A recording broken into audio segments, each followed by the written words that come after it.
beautiful opening image, by the way.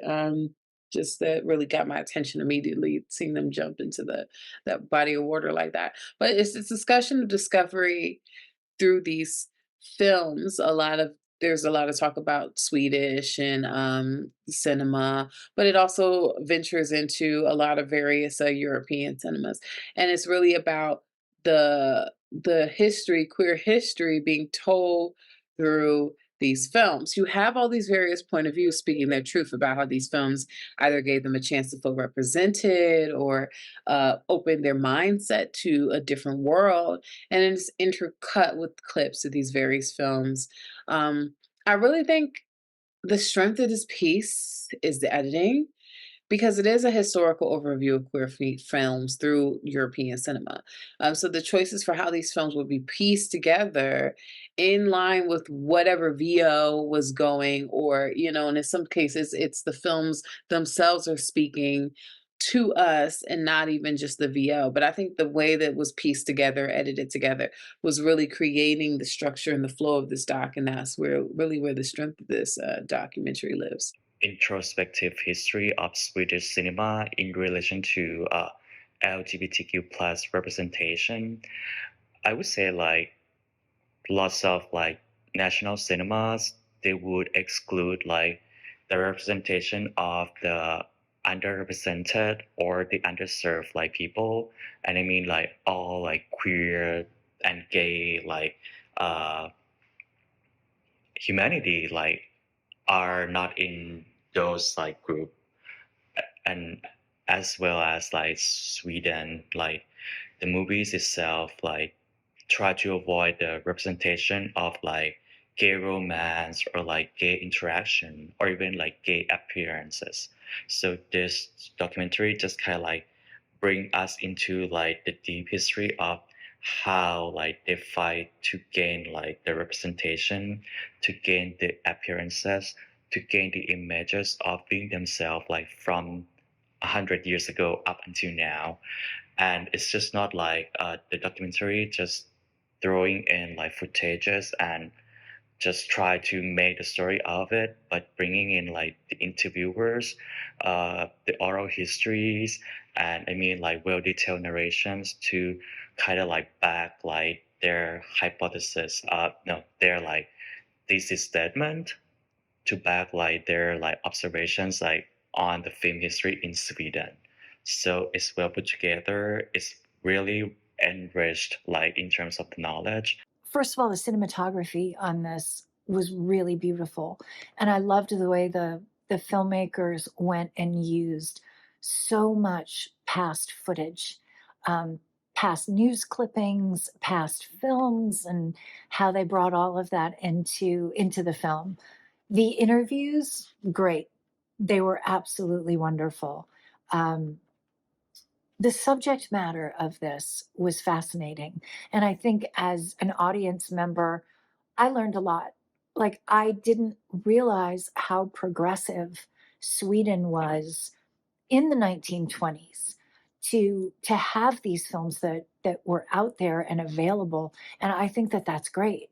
Um, in the past, I know society was not as open and as inclusive. And even now, I think that society struggles a little bit. So it's always very brave when somebody comes forward to say that they're part of the LGBTQ community. And because there could be a lot of backlash on it from people who are not matured, not evolved, not open. And love is love, you know? Honestly, as I'm seeing these clips from all of these different films, it even showed a clip of Persona, which is a movie I studied back in the early days of my film school, and it was one of my favorite films. And it makes you reevaluate and rethink the way that you've seen things and have different eyes and perceive the camera as you did once before. Seeing things in a new light and how they pretty much took their own and took the power in their own hands to be able to have this representation for their community and these creative aspects and elements within the film community. I think they did a great job from the B-roll and the critical theories and the history and the perspectives of all of these individuals. I just found myself actually interested to sit here and listen to what they had to present to us. And I think even though it is this broad topic of LGBTQ IA history and representation and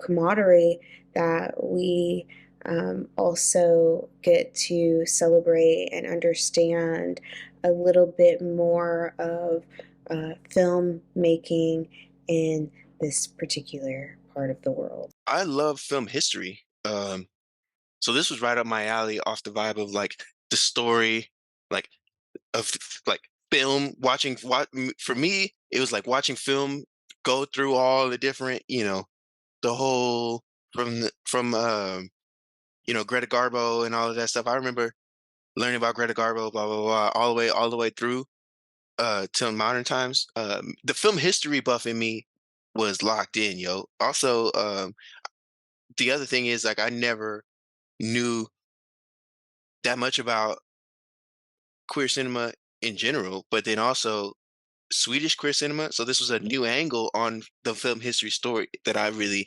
appreciated and liked and learned a lot. I always say the strength of a documentary rises and dies on the subject matter. And this, I mean, for me personally, as a film history person, like this is right up my alley. I also like the whole thing about at the end about summing it up by saying like if really real equality is like or something closer to real equality is like when you can have homosexuals, transsexuals, LGBTQIA plus people, characters, writers, whatever, and it doesn't have to be suffering. It doesn't have to be. It could just be a regular like story, but it with those characters, and it's like yes, like that. Yeah, I rock with that message. So I love the extensive selection of footage and music starting from the 1920s in Sweden, US, and Germany, where they have a story and tradition of openness, rebellion against oppressive practices, and respect for a basic human right of being who they want to be and love whoever they want to love or be with. It's a story of gay, lesbian, and transgender artists, directors, actors, journalists, government officials, and their involvement in the film scene, but also the impact of this in their lives, the political implications, the fear propaganda that some other countries spread out, and even that country in the early years, how they overcame this and the censorship and how they found ways to still exist in a world where they were not welcome. And it is very moving, quite insightful.